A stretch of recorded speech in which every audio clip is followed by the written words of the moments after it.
When the 88th police station received a report in the middle of the night, the caller said that the sky tonight was like Vincent van Gogh's famous work Starry Night. The night sky had turned into a melancholic deep blue, and the cold wind had twisted the clouds into swirling vortexes. The stars and moon emitted feeble yellow halos. If this continues, the entire city will develop depression, the caller said anxiously. Another phone call came in, reporting that at this moment, pedestrians on the street, whether handsome men, beautiful women, or ordinary people, were mercilessly compressed into two-dimensional figures. From the left side, you could see their faces on the right side, as well as their flattened bodies on the other side, resembling Cubist paintings by Pablo Picasso, freely roaming the streets. What is happening? Did God transform our world from 3D to 2D? The next call was even more terrifying. The person reported that all dreams had become real, including eternal memories, melting clocks, flying carriages, and translucent skulls, all manipulated behind the scenes by the magician Salvador Dali.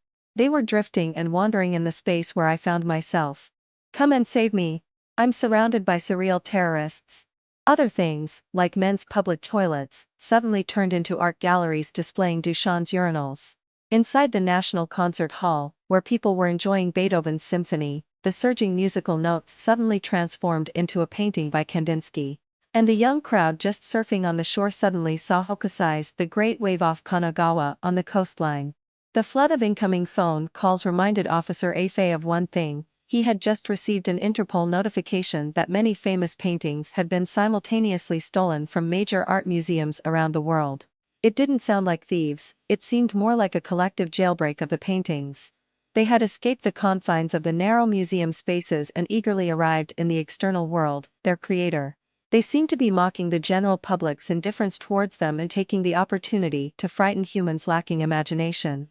In fact, ever since the invasion of advertising art, represented by Andy Warhol's famous work featuring Marilyn Monroe, people had become more accepting of bizarre appearances. Monet's landscapes on wrapping paper, Renoir's women on cookie boxes, the nobles by Limbourg, and Cézanne's sketches, all to some extent opened people's eyes but couldn't make the masses resist the shock of more avant-garde artists. After thinking for a while, Officer Afe believed that instead of capturing all those paintings and taking them back, it would be better to use this opportunity to let the public see more artworks. After being frightened by postmodern abstraction and surreal worlds, perhaps they needed to balance themselves by seeing the simple lines of Bauhaus, the grandeur of Baroque, Millet's realistic rural scenes, and the life depicted in ukiyo-e prints. He immediately suggested to the International Criminal Police Organization that they should open all museums that housed paintings and artworks from ancient to modern times, allowing them to break free from the shackles of the rich, auction markets, and artists, and enter the world of the general public. This would not only reduce the public's sense of terror but also elevate their appreciation of art, allowing art to transition from being a privilege of the elite to something embraced by the masses.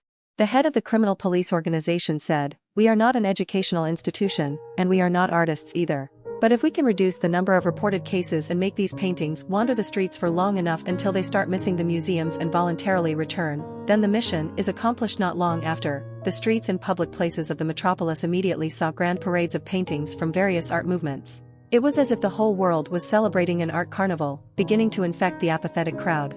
This method proved effective. After months of bustling activity, the concerned callers gradually shifted from fear to appreciation and from appreciation to discussions about art. Fewer and fewer people continued to call to complain, and the general public's artistic knowledge and understanding gradually improved.